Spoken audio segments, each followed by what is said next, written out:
أعوذ بالله من الشيطان الرجيم بسم الله الرحمن الرحيم الحمد لله رب العالمين والصلاة والسلام على أشرف الأنبياء والمرسلين سيدنا محمد وعلى آله وصحبه أجمعين سبحانك لا علم لنا إلا ما علمتنا إنك أنت العليم الحكيم ولا حول ولا قوة إلا بالله العلي العظيم رب اشرح لي صدري ويسر لي أمري واحلل عقدة من لساني يفقه قولي وسدد لساني واهد قلبي بحق نبيك محمد صلى الله عليه وسلم اللهم أغننا بالعلم وزينا بالحلم وأكرمنا بالتقوى وجملنا بالعافية نوينا التعلم والتعليم والتذكر والتذكير والنفع والانتفاع والإفادة والاستفادة والحث على التمسك بكتاب الله وسنة رسوله صلى الله عليه وسلم ودعاء إلى الهدى والدلالة على الخير ابتغاء وجه الله مرضاته وقربه وثوابه سبحانه وتعالى آمين يا رب العالمين. Kitab Penawar Bagi Hati, muka surat 33 baris 2 daripada atas. Wa qala asy-syaikhul muallif rahimahullahu ta'ala wa nafa'ana Allah bi'ulumihi wa bi'ulumikum wa bi'ulumi masyayikhina fid darain amin ya rabbal alamin. Kata pengarang Asy-Syaikh Abdul Qadir bin Abdul Muttalib Al-Mandili Al-Indonesi rahimahullah subhanahu wa ta'ala. Dia kata tetapi bersabda ia inni la amzahu wa la aqulu illa haqqa. Artinya bahawasanya aku berseloroh melawak dan tiada berkata aku melainkan akan yang sebenar. Jadi sambung perbahasan berkaitan dengan sifat tamak berkata-kata. Pada perbahasan tidak boleh kita mukallaf melawak melainkan benda yang benar, benda yang betul sahaja. Itu yang sepatutnya. Jadi kalau seseorang itu melawak bukan atas jalan yang benar, itu tidak mengikuti sunnah Nabi sallallahu alaihi wasallam. Dia duk buat reka-reka cerita. Itu bukan sunnah Nabi sallallahu alaihi wasallam. Dan itulah yang dicela dalam syarak. Maka Nabi sallallahu alaihi wasallam tidak melawak dan tidak bercakap melainkan semuanya betul laku, benda berlaku. Kemudian dia kata, dan bersabda ia Nabi sallallahu alaihi wasallam bagi seorang perempuan yang tua. Hadis ni riwayat Imam At-Tirmizi rahimahullahu taala. Dia kata la yadkhulul jannata ajuzun. Artinya arti sabda Nabi sallallahu alaihi wasallam, tiada masuk syurga perempuan yang tua. Sudah. Makna orang tua semua tak masuk syurga. Macam tu mati muda lah kau, malah mati tua sebab tua tak masuk syurga. Tu. Kemudian dia kata artinya tiada berkekalan tiada berkekalan ia seorang tu tua di dalam syurga. Tu maksud dia.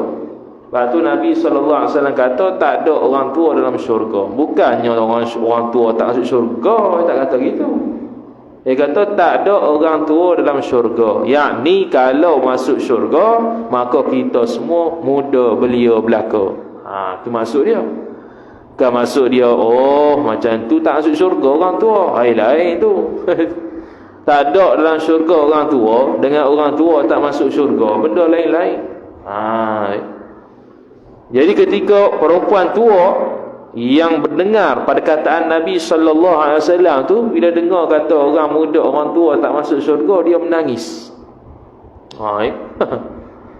Dia menangis balik. Nabi SAW panggil semula. Hai, hak tu bukan kata orang tua tak masuk syurga, tapi di dalam syurga memang tak ada orang yang umur tua. Semuanya muda belaka. Baru faham. Dah orang tua tak faham mana melawak tu. Tapi Nabi tengah faham, tengah melawak tu. Ya, kadang-kadang melawak ni ikut umur juga. Kadang-kadang orang muda dia tak boleh melawak lebih kurang orang tua sebab dia tak faham. Dia melawak dia passion lain, kita passion lain. Kita melawak passion kita, tak faham dia. Sama jugalah orang tua, dia ada melawak dia juga. Kita orang muda hak baru ni tak melawak macam tu. Jadi dia melawak kita tak faham. Ada juga. Sebab tu dia mari menangis tu. Nabi SAW kata la yadkhulul jannah ajus. Orang masuk syurga, tak ada orang tua ni masuk syurga. Menangis. Sebab dia yang tua. Tu bahkan dijadikan orang yang masuk syurga tu muda pada ketika masuk ke dalamnya, ke dalam syurga. Muda berlaku. Muda tu lagu mana? Kalau lelaki umur 30-an. Kalau perempuan lebih kurang 18 tahun gitu. Muda. Dan ketinggian kita waktu dalam syurga sama macam ketinggian Nabi Adam alaihi salam. Tinggian dia tu lebih kurang macam tinggi pokok kelapa. Tu asal manusia. Asal manusia tinggi gila. Mari kita pendek. Sebab tu tak kisah dan tak pelik dulu ada dinosaur. Jadi kalau dulu ada dinosaur pun, rasanya kalau manusia besar dinosaur dia tampak ke tu. Cuma kalau dinosaur sekarang, kalau zaman sekarang ada dinosaur Allah Ta'ala beri, jadi raksasa. Tak nak kawal dah kita. Sebab tu dia buat cerita Ultraman tu. Ultraman besar raksasa belaka. Dia berasa raksasa. Tapi kalau dia besar macam Ultraman tu, biasa kawan tu. Tumbuk gitu. Muju Allah Ta'ala mempupuskan dinosaur. Tak ada orang dinosaur. Kalau ada dinosaur tak tahu ucap kacik habis kita ni. Kemudian kata musannif rahimahullah subhanahu wa ta'ala, dan bersabdalah ia Nabi sallallahu alaihi wasallam bagi seorang kanak-kanak. Dia melawak dengan budak-budak juga. Jadi ni bermaksud bukannya dengan budak-budak ni kena tengking, kena maki. Budak-budak mayang tak kena mana dalam surah, kita hambut dia, kita hambat dia. Suruh balik, jangan. Biarlah dia budak-budak, siapa suruh bawa? Kalau dia nak sendirilah. Kalau dia tu memang mari sendiri tu, lantak dia lah. Biar sahaja. Dia tak payah duk hambat dia. Ni hambat dia pas sudah esok tua-tua kita dah tua tak ada pengganti. Sebab apa? Sebab dulu dia menghambat kita. Dia pun malas mari surau. Tu. Jadi Nabi SAW lawak juga dengan kanak-kanak. Dia kata, ya Aba Umairu ma fa'alan Nughair. Imam Syafi'i rahimahullahu ta'ala tidak tidur pada waktu malam, tidak berqiyamul lail pada waktu malam kerana dia mikir hadis ni. Hadis ni dia bawa keluar 70 hukum. Dia istinbat daripada hadis ni 70 jenis hukum. Sampai dia tak dan nak tidur dan tak dan qiyamul lail. Dia hanya baring saja, mikir sambil mikir. Itu baring lena, dia baring tak lena mana, dia lena mata tak lena hati, tengah hati.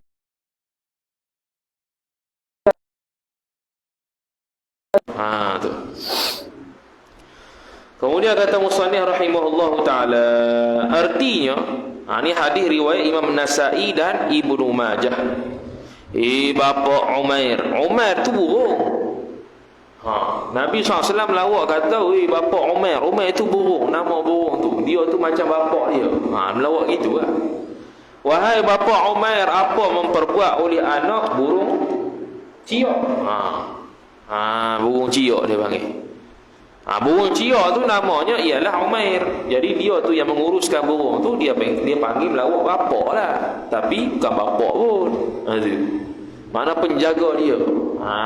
Tu. Jadi ni bukan reka cerita, betul sungguh. Dia tu orang yang menguruskan burung tu. Jadi dia melawak kata pak dia. Tu. Kemudian kata musannif, adalah budak itu bermain ia budak dengan anak burung ciok.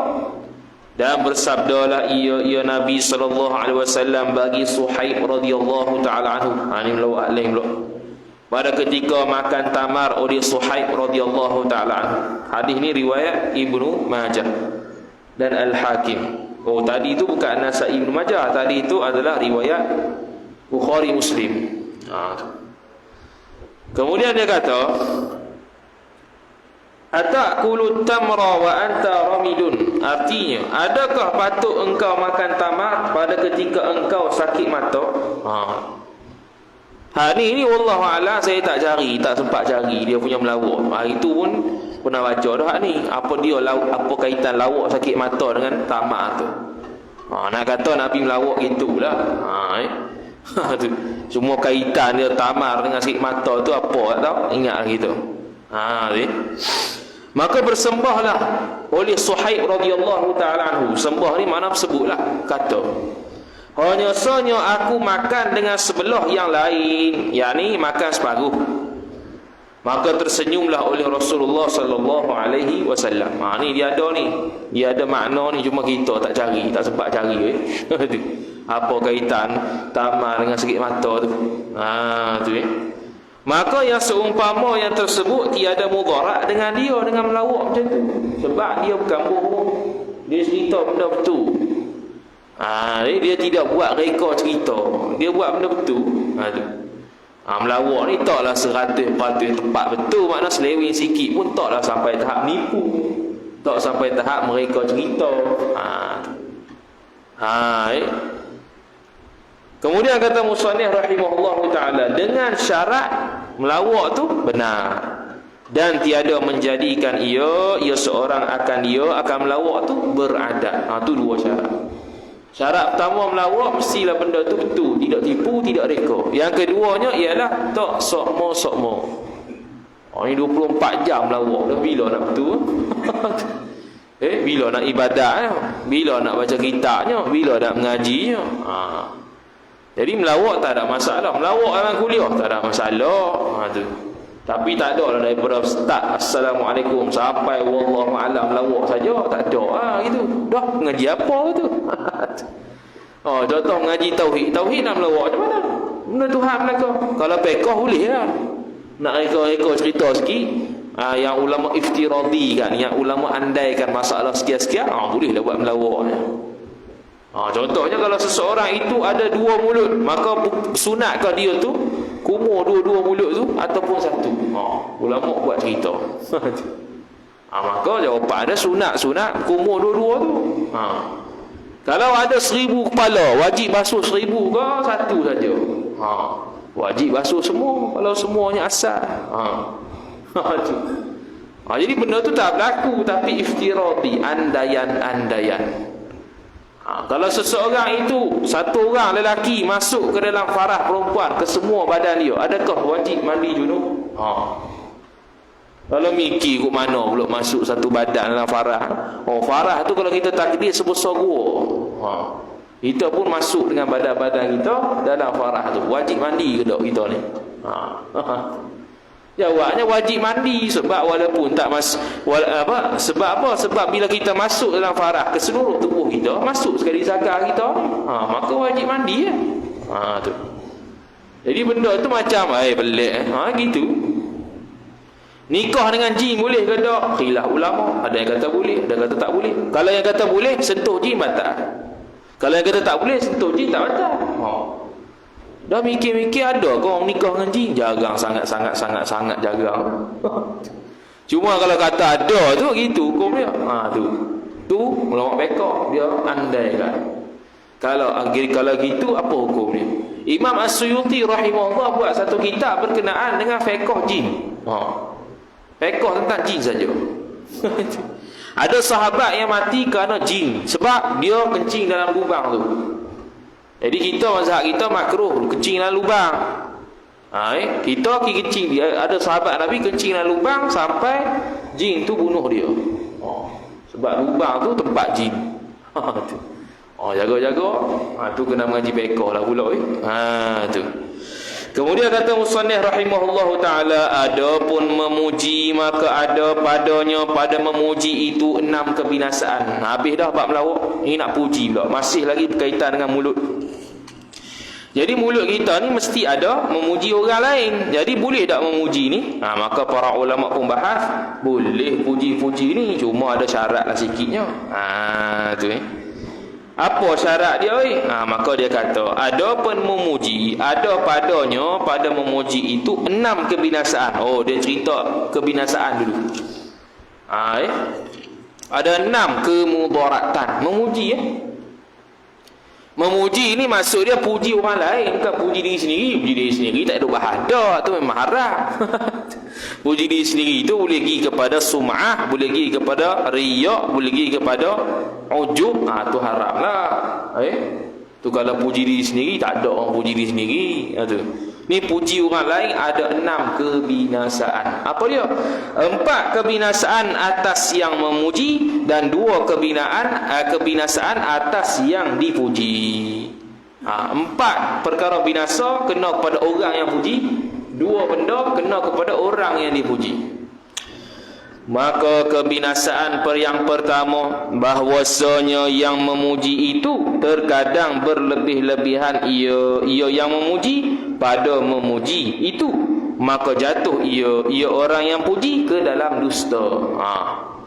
Jadi bila berdusta haram tak? Haram. Jadi orang yang memuji ada kebinasaan dia, iaitu kalau sampai tahap berlebih-lebihan boleh jadi tipu. Contohnya kawan tu pandai saja, tak warak pun, dia pun pergi puji, pandai ni warak aling. Dia pun. Jadi ada dekat orang tu tak ada, nipu tu. Jadi dosa. Puji situ. Warak padahal nak beli, keji tu. Dia kalau tak ada satu benda, dia tak ada satu benda, dia pergi sebut tu keji bukan puji. Tu. Warak ni padahal kawan ni makan babi, warak ke mana? Contoh. Makan babi ni warak ke mana? Hak tu keji tu, ataupun bukan keji, ni nak tegur begitu ya. Tegur tu cara panggil cara sindiran. Tegur ni macam-macam. Tu tegur sindiran. Warak hang ni no. Padahal kawan tu makan babi. Jadi dia buat apa lagu tu? Niat dia nak nyindir lah, tak payahlah makan babi tu. Cuma dia tak cakap direct. Ada yang macam tu. Ada yang nak keji, tu dosa lah. Jadi innamal a'malu binniyat. Semua tu berdasarkan niat belaka lah. Dia puji tu untuk apa? Kadang puji untuk keji, bukan puji untuk puji. Kemudian yang kedua, bahwasanya terkadang menzahirkan ia yang memuji akan kasih akan yang dipujinya. Dipujinya seorang. Pada ketika tiada kasih ia seorang akan puji tadi pada batin, maka jatuhlah ia seorang yang puji tadi ke dalam riya. Okey, sekarang ni dia menzahirkan pujian.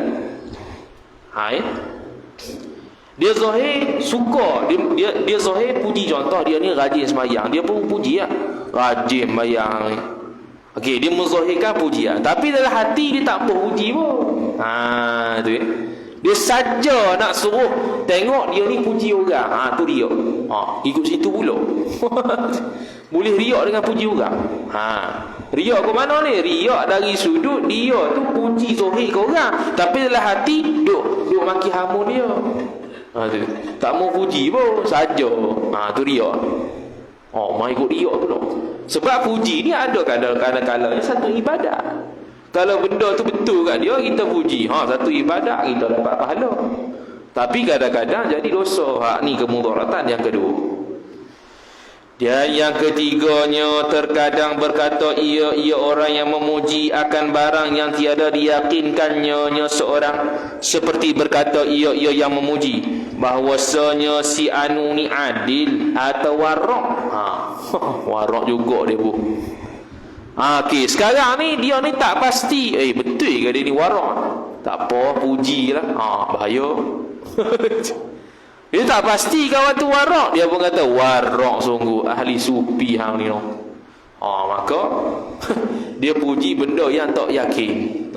Tu kebinasaan yang ketiga.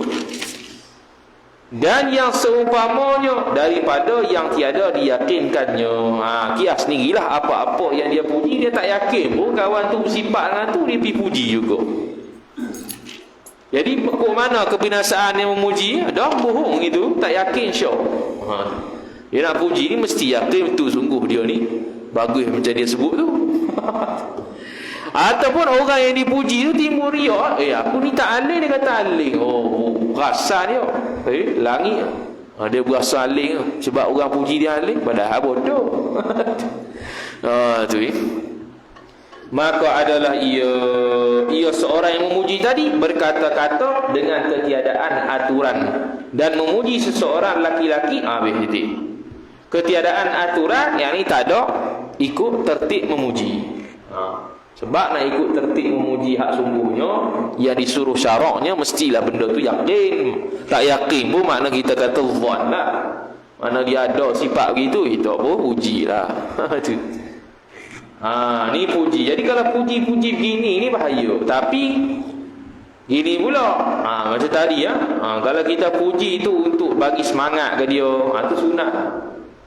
Contoh budak-budak anak kita ni, dia tak rajin pun menyapu, dia pegang menyapu dia tak menyapu pun.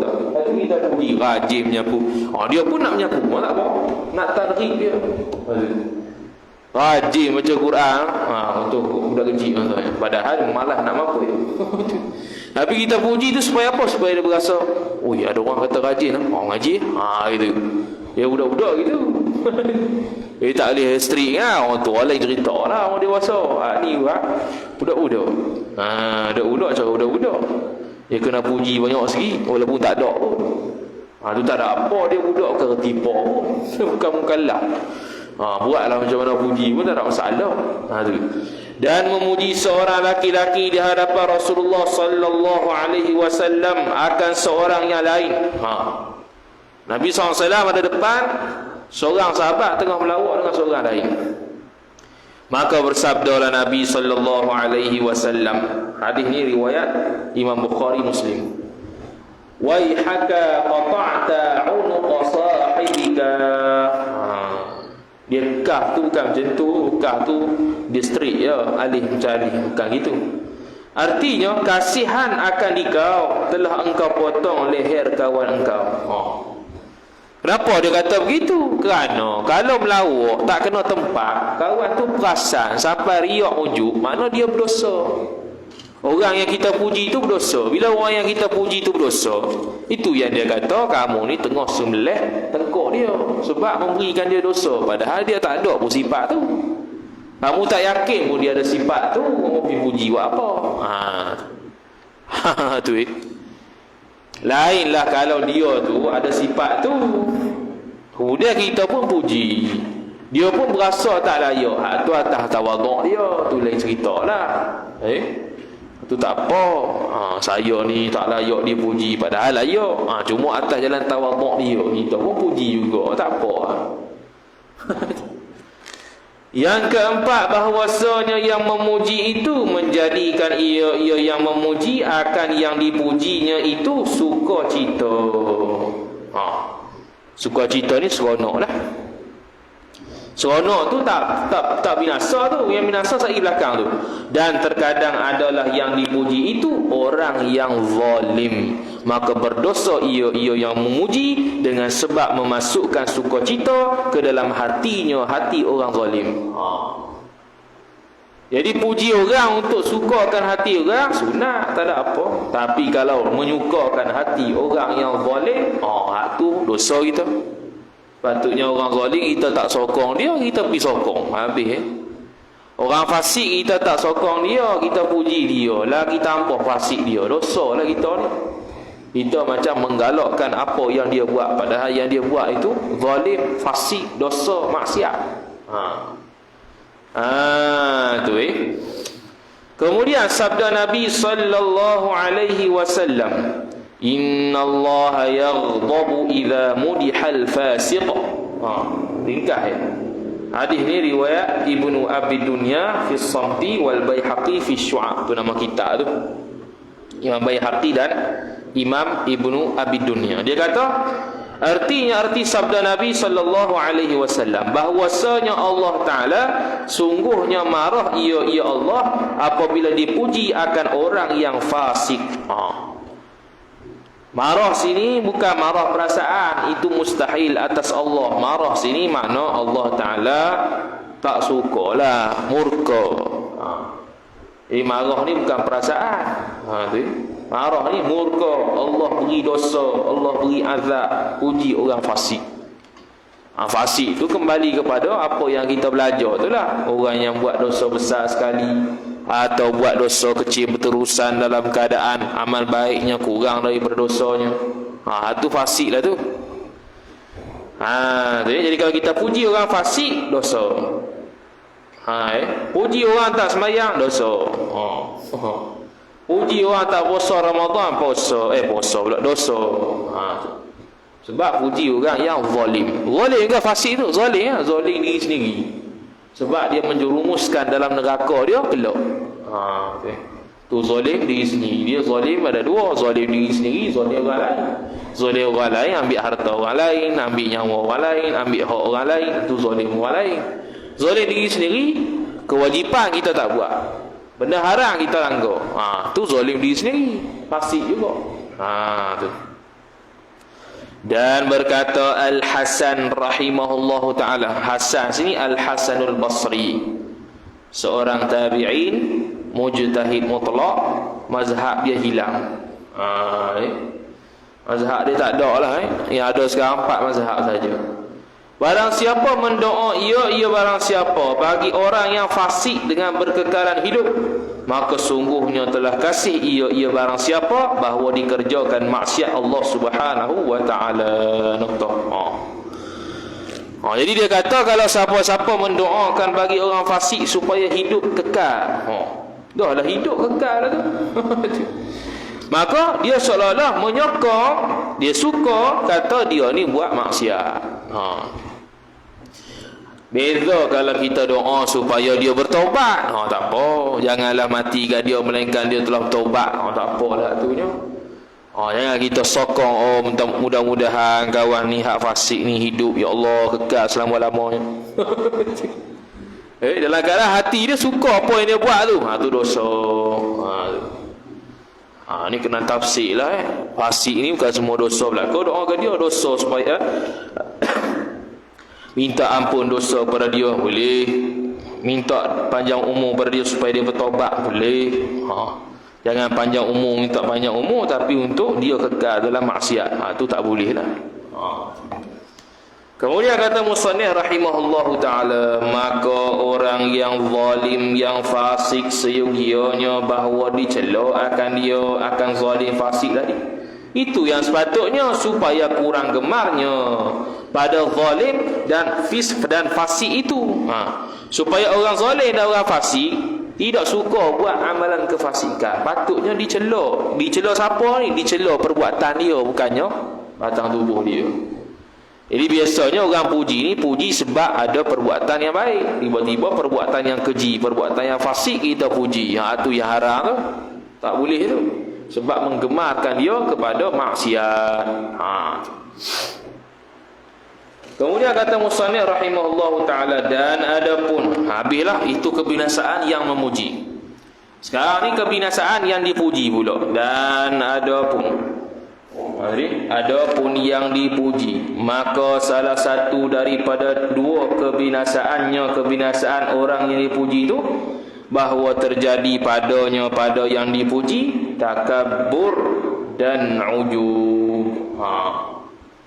Takabur apa dia? Rasa besar diri. Ujub apa dia? Angkat baku sendiri. Itu. Ujub ni dia berasa hebat. Ni bahaya ni. Ni bahaya yang cukup besar.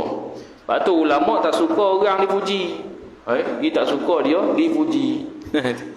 Kalau boleh tak mau tengok orang puji, nak orang cela tak apa. Ni orang puji takut dia rasa lain. Kita memang kita nak puji dia pun, tapi dia yang rasa lain. Tak, dia yang takut dia rasa lain bila dipuji. Maka dia pun tak suka puji. Lepas tu kadang-kadang kitab-kitab jawi, kitab-kitab lain, dia tak buh nama kitab, nama pengarang. Sebab tak mau bagi orang puji. Tadi takdir kata kitab tu bagus, dia tak mau orang tahu siapa pengarang dia. Tu kadang-kadang begitu. Tapi melanggar adab tata cara menulis pula. Dia panggil etika menulis. Etika menulis mesti ada penulis, supaya kesalahan yang ada dalam tu kalau ada boleh disandarkan kepada penulis dan tahu siapa dia. Tu situ pula.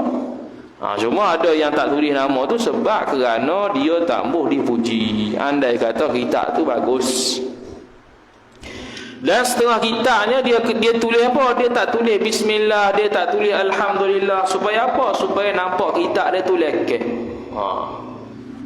Tu.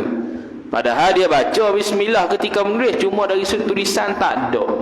Kita yang kena takdirnya, dia mudah-mudahan baca ketika menulis tapi tidak menulis. Ketika start menulis tu dia baca bismillahirrahmanirrahim, cuma tidak tertulis. Itu yang kita kena tanggung dan takdir lah kalau tak ada sungguh bismillah tu. Tapi dia tak tulis bismillah ataupun alhamdulillah, pembuka bicara yang ambil berkat tu, dia tak boleh. Sebab apa? Sebab dia nak nampak kitab dia ni lekeh. Tu Kemudian kata musannif rahimahullah subhanahu wa ta'ala, dia kata apa? Jadi ujub dan takabur, yang bermula keduanya ujub dan takabur tu sebab bagi binasa. Tu sebab bagi timbul kebinasaan yang seterusnya. Bila seseorang itu dia tu dia tu ujub dan takabur, akan mari sifat lain, hasad, benci, riya, sum'ah. Mari belakang set-set tu. Satu set. Dia satu kalau ada, satu set akan mari. Lambat cepat. Kerana sebab kebinasaan tu ialah ujub dan takabur. Bersabda Nabi sallallahu alaihi wasallam, qata'ta 'unuqa sahibika, artinya telah memotong engkau akan leher kawan engkau. Hak tadi tu. Tu sebab dia, sebab takut kalau dia puji tu tak kena, dia takabur, dia ujub. Ada juga pasien gini, tu pasien suka cari orang puji. Dia post suatu dalam Telegram ke, WhatsApp ke, FB ke, dengan kosak suruh orang puji. Tu dia benda hati orang luar memang tak tahu. Dia hati dia seorang tahu. Sebab tu hati ni Allah Ta'ala tengok, bukannya manusia, bukannya malaikat, Allah Ta'ala sahaja. Tak ada orang lain yang boleh tengok hati. Kata mu'alif rahimahullah ta'ala, kata mu'alif rahimahullah subhanahu wa ta'ala, dan yang keduanya bahawa, tadi hak pertama apa? Ni yang kedua, bahawa sukacita ia seorang yang memuji, yang dipuji tadi, dengan apa yang dia puji. Bila suka, maka lemah ia orang yang dipuji daripada mengerjakan ibadat. Situ pula. Ni kalau sungguh nyata ginilah. Ada kadang-kadang bila puji tu kau naik semangat ibadat, ada kadang-kadang kau puji tu kau rendah ibadat. Jadi hak kau rendah ibadat, hak tu binasa. Kalau kau banyak ibadat, hak tu bagus. Sebab tu kita tidak dianjurkan memuji kalau dengan sebab pujian itu dia menjadi rasa hebat, rasa bagus. Haram puji kita tu. Sunat memujinya bila kita puji lagi bertambah baik, lagi bertambah buat ibadat dan sebagainya. Boleh lah. Kata musannif rahimahullah subhanahu wa ta'ala,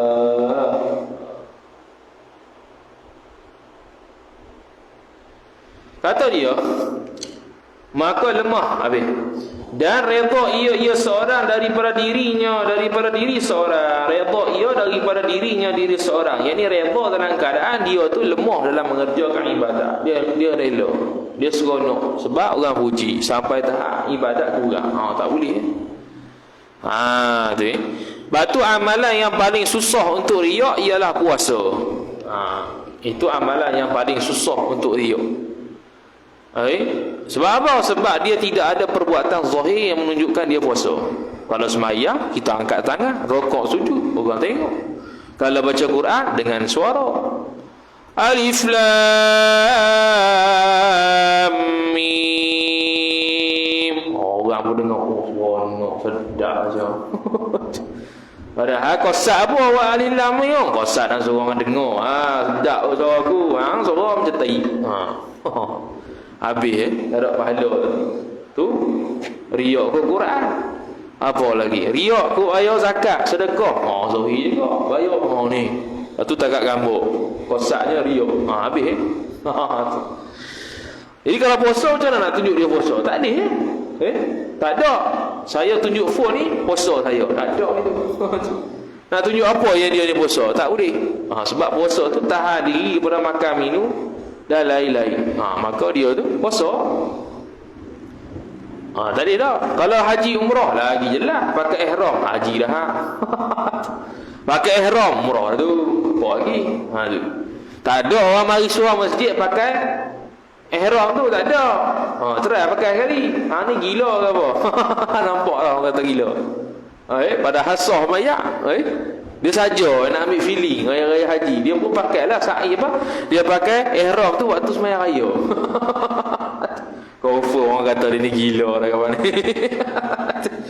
Takkan nak Arafah malah kat Terengganu pula.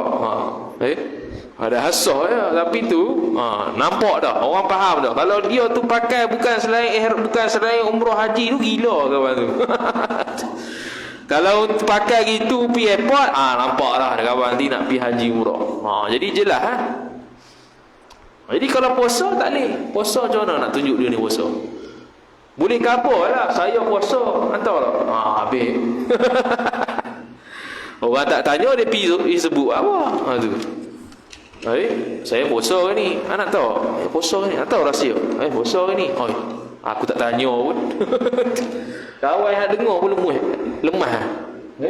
Nek cemuih saya tengok. Apa aku tak tanya, beritahu. Semalam saya dapat dah Lailatul Qadar. Habis dia cerita kok mana budak dia tahu dapat Lailatul Qadar. Dia pun tanya budak kawan dia, dapat semalam Lailatul Qadar? Aku dapat tau.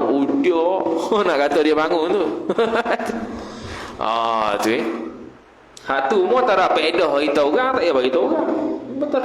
Faedah kalau beritahu kita bangun 4,000 rakaat apa faedah? Saya mayang malam ngantuk tu. Apa? Mayang semalam 5,000 rakaat.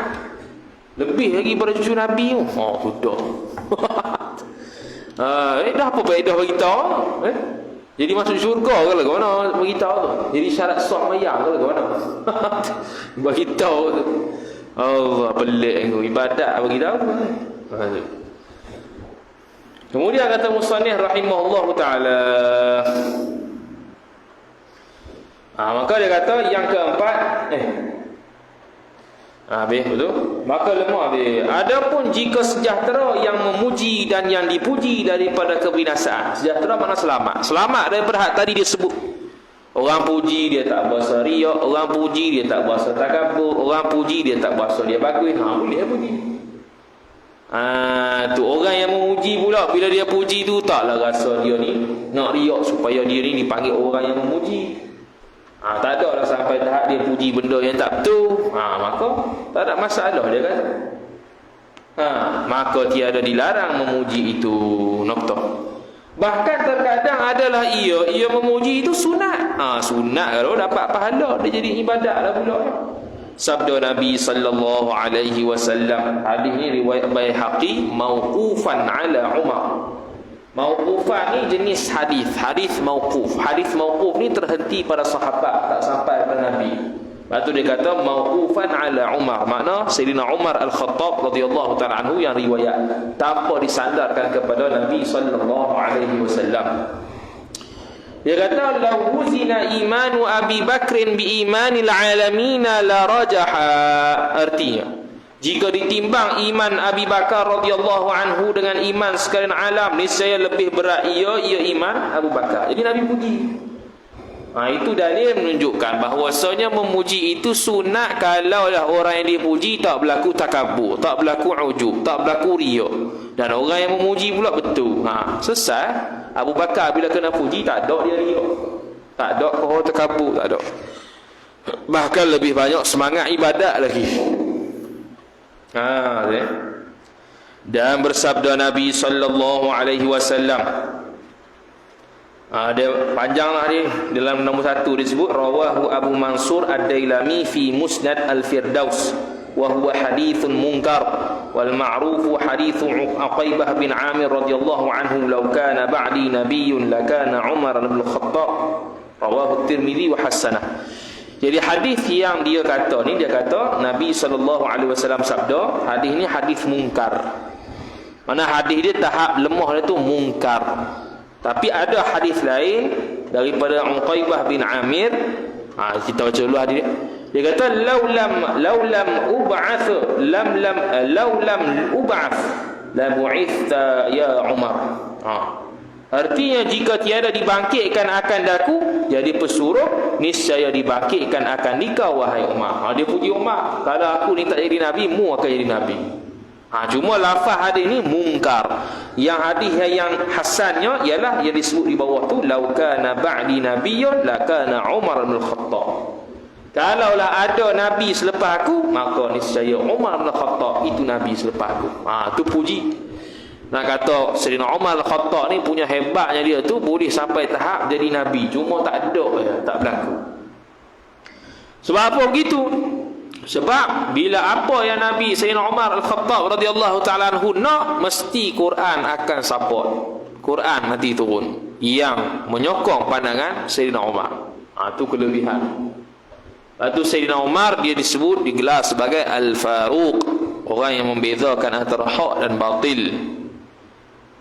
Tu ya. Jadi kalau dia kata kalau dia pilih pandangan yang berbeza dengan sahabat lain, pasti akan turun Quran yang menyokong Sayyidina Umar.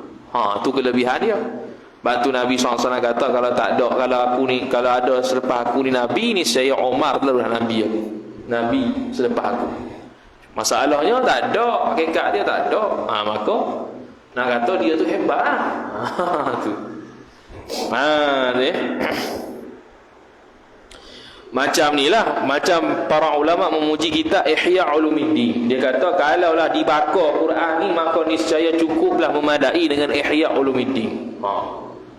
Bukan nak kata Quran tu suruh bakar, tak. Nak kata hebat Ihya Ulumuddin ni sampai kedudukan itu. Kalau sampai tak ada Quran takdirnya, maka Ihya Ulumuddin tu berganti dia. Ini hebatnya Ihya Ulumuddin. Itu pujian terhadap kita. Kemudian kata musannif rahimahullahu taala, dan sungguhnya telah memuji oleh Rasulullah sallallahu alaihi wasallam akan banyak daripada sahabat. Dia kata 10 orang ni dijamin syurga. Sayyidina Abu Bakar, Sayyidina Umar, Sayyidina Uthman, Sayyidina Ali dan 6 orang lain. 6 orang lagi yang lain. Dia jamin syurga. Mana hebat tu. Tu bukan setakat puji dah tu, tu jaminan tu. Dia tu ahli syurga. Tapi walaupun dijamin ahli syurga, sahabat tetap ibadat. Tak ada dia kata aku ni dah jamin syurga, tak payah sembahyang. Tak ada gitu. Lepas tu kalau kita ada orang mimpi wali mana, kata kamu ni tak boleh tak wajib sembahyang dah, dia pun tak sembahyang, bodoh panggil. Sahabat hak jamin syurga pun sembahyang. Dia hak wali kutuk tiba-tiba mari bisikan hati kata tak payah sembahyang, dia tak sembahyang lalu. Habis bodoh dia panggil. Nabi terlebih wali pada segala wali pun sembahyang juga. Tak ada tinggal. Mana ada taklif ni dibebaskan, tak ada, kecuali dah masuk syurga, ahli syurga, masuk neraka, ahli neraka, tu tak ada sembahyang puasa dah. Tu ya. Kemudian kata musannif rahimahullahu taala, kerana mengetahui ia Nabi akan bahawasanya yang demikian itu, demikian puji, menambah ia puji pada rajin mereka itu sahabat. Bukannya kau rendah ibadat mereka, lagi semangat mereka. Nabi SAW kata, aku mendengar tapak kakimu wahai Bilal di syurga waktu Isra Mi'raj. Mana apa? Dia tu syurga dah. Apa amalan yang kamu buat wahai Bilal? Aku ni setiap pas wudu ni aku sembahyang 2 rakaat. Maka timbullah sembahyang sunat wudu. Tu menjadi syurga dah. Tu jaminan ataupun pujian kepada Sayyidina Abu Bilal. Nampak dengar tapak kaki Bilal. Kemudian kata dia, dan tiada menjadikan ia, pujian tadi, akan mereka itu sahabat membesarkan diri dan ujub, bukan lagi takabur, bukan lagi rasa hebat, tidak. Maka boleh Nabi SAW puji. Jadi kita boleh puji seseorang dalam keadaan dia tu tidak ada rasa hebat. Macam mana kita nak tahu rasa hebat ke tak? Pandai-pandai kita yang tahu dia, kita yang kenal dia. Kalau dia kohor tawaduk tak apa, puji. Kalau dia kohor duk dia lagi duk tunjuk diri, tak payah ngarut hang. Dia panggil anania, aku lah kau. Ambil hang semua. Aku ni tadi mayang ni, habis duduk aku habis. Itu tak payah puji tu. Lagi puji lah, lagi kohor tinggi kawan tu. Duduk aku buat ni, aku buat tu dah. Orang lain tak buat ke lah ke mana? Akulah semayang, akulah puasa, akulah haji, aku. Orang lain tak sebut pun. Macam dia seorang buat benda tu. Hak ni tak payah puji lah. Kau puji lagi, kau naik kawan, naik hidung. Jadi kita lah pandai-pandai erti dia ni jenis macam mana. Kemudian kata muallif rahimahullahu ta'ala, dan seyogia bagi mereka yang dipuji bahawa mengamat-amati ia mereka yang dipuji pada kesudahan yang ditakuti. Apa kesudahannya? Iaitu kesudahannya kalau tak jaga sungguh boleh jadi riak takabur. Riak takabur ujub boleh bawa pada neraka. Itu kesudahannya. Tu dia kata suruh amat-amati, suruh berhati-hati. Jangan suka sangat pujian, nanti masuk ke dalam ujub, riak, takabur, habis. Bukan bermakna orang yang tak dipuji tak bagus tak. Dia yang dipuji tu dia bagus, tidak.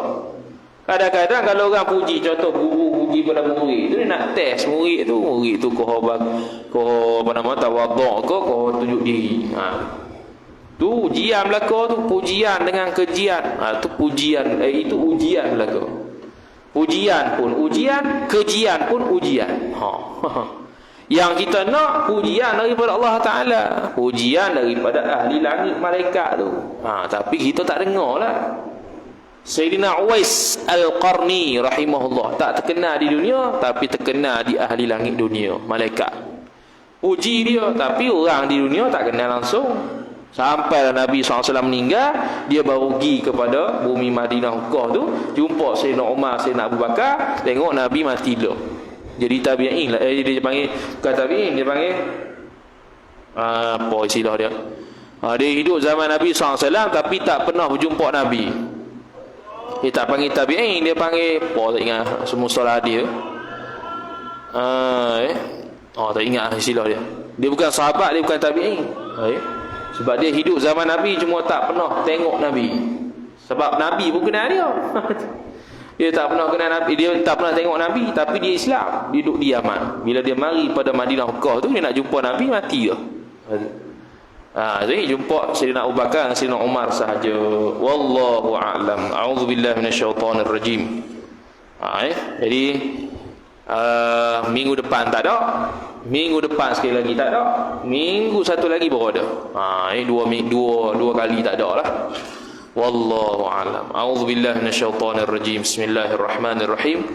Alhamdulillahi rabbil alamin, wassalatu wassalamu ala asyrafil anbiya'i wal mursalin, sayyidina Muhammadin wa ala alihi wa sahbihi ajma'in. Allahumma zidna ilma warzuqna fahma. Allahumma zidna ilma warzuqna fahma. Allahumma zidna ilma warzuqna fahma. Wa sallallahu ala sayyidina Muhammad wa ala alihi wa sahbihi wa baraka wa sallam. Walhamdulillahi rabbil alamin. Wassalamu alaikum warahmatullahi wabarakatuh.